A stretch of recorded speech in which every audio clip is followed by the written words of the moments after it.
வணக்கம். ஈசிஆரில் செய்தி சேகரிக்க சென்ற செய்தியாளர்களை 10 பேர் கொண்ட கும்பல் செய்தி சேகரிக்க விடாமல் மிரட்டி விரட்டி அடித்த கும்பல் மீது நீலாங்கரை காவல் நிலையத்தில் புகார். நீலாங்கரை காவல் நிலையத்தில் CSR பதிவு செய்து 10 பேர் கொண்ட கும்பலை போலீசார் தேடி வருகின்றனர். சென்னை கிழக்கு கடற்கரை சாலை ஈச்சம்பாக்கத்தில் நின்று கொண்டிருந்த ஆட்டோ மீது 4 சக்கர சரக்கு வாகனம் ஒன்று மோதி விபத்துக்குள்ளானது. இதில் ஆட்டோ முழுமையாக சேதமடைந்தது.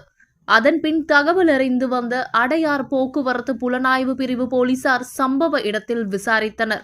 இச்சம்பவத்தை செய்தி சேகரிக்க சென்ற செய்தியாளரை விபத்து ஏற்படுத்திய 4 சக்கர சரக்கு வாகனத்தின் ஆதரவாளர்கள் செய்தி எடுக்க விடாமல் மிரட்டி நெஞ்சில் கை வைத்து தாக்கி அங்கிருந்து குண்டுகட்டாக தூக்கி சென்று அப்புறப்படுத்தினர்.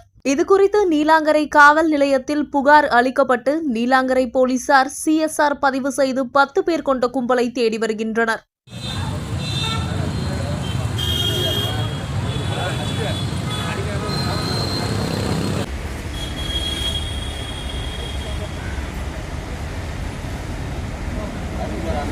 நாலாயிரம்